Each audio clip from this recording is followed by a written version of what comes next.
All the hydrogens in methane are equivalent.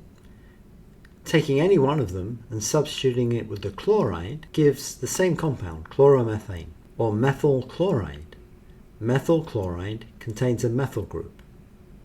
All the hydrogens in ethane are equivalent. Substituting them with anything else but hydrogen gives one compound. In this case, ethyl bromide, that contains an ethyl group. Can you buy a fragment and put it in a bottle? No. So you couldn't get a bottle of ethyl groups? Yeah.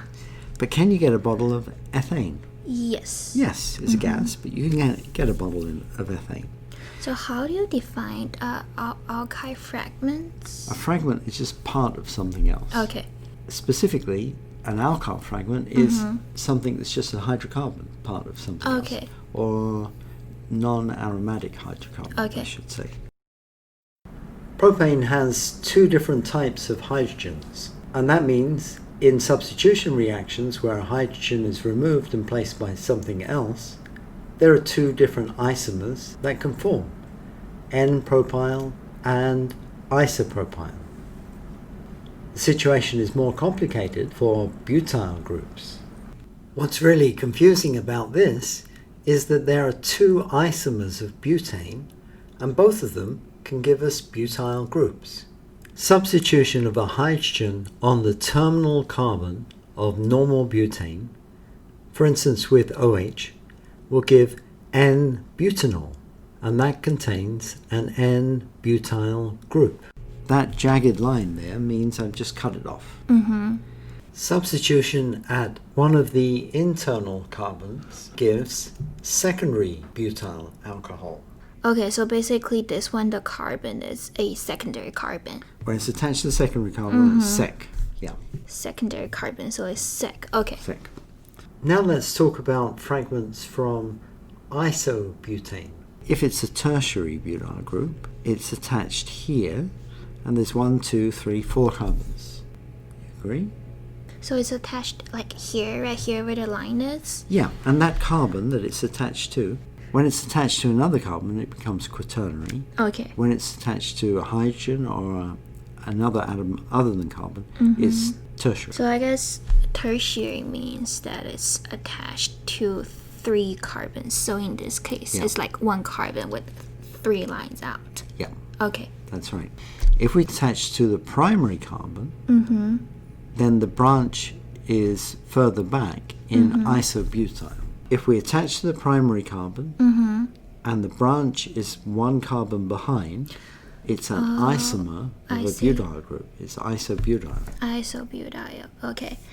Okay. Does this bromide have a normal butyl, a secondary butyl, a tertiary butyl, or an isobutyl group attached to the bromine? A secondary. Secondary. And does this iodide have normal, tert, sec, or iso butyl attached to the iodine? Normal. Tertiary. Are you talking about the iodine or the carbon? The iodine can't be primary, secondary, tertiary. Right. It's just the carbon. Okay. Yeah, so that's tertiary. Tertiary. Good.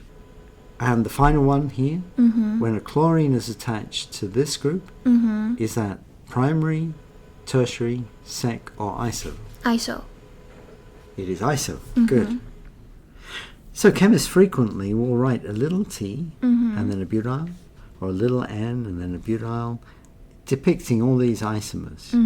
If I write you n-butanol, I can write it like that. If I write isopropanol, well, I could write it like this. And sec-butanol.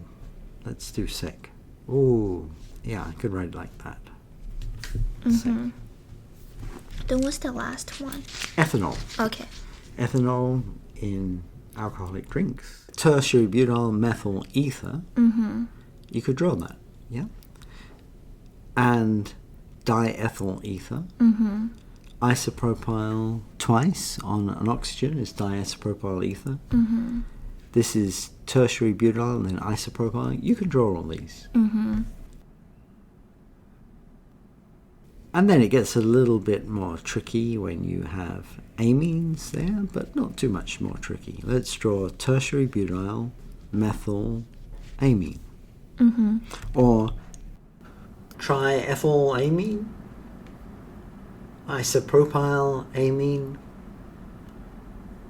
tertiary butyl ethyl amine, methylamine.